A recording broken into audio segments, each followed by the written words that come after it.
Sebuah serangan udara presisi dilancarkan oleh drone Rusia yang menjatuhkan amunisi granat langsung ke posisi tentara Ukraina yang baru saja turun dari kendaraan tempur lapis baja mereka.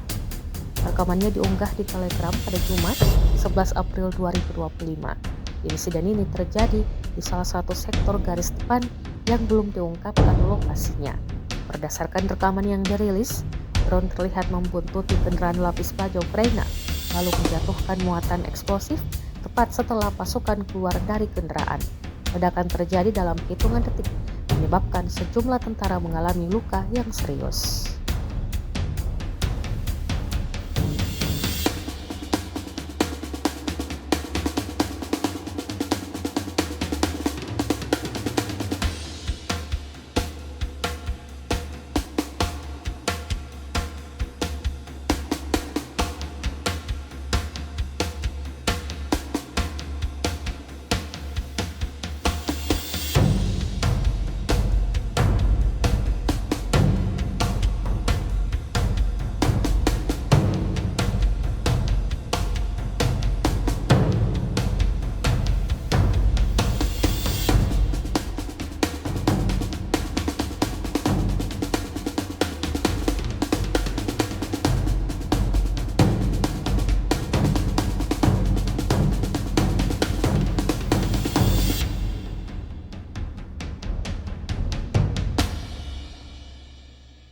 Download Tribun X sekarang, menghadirkan lokal menjadi Indonesia.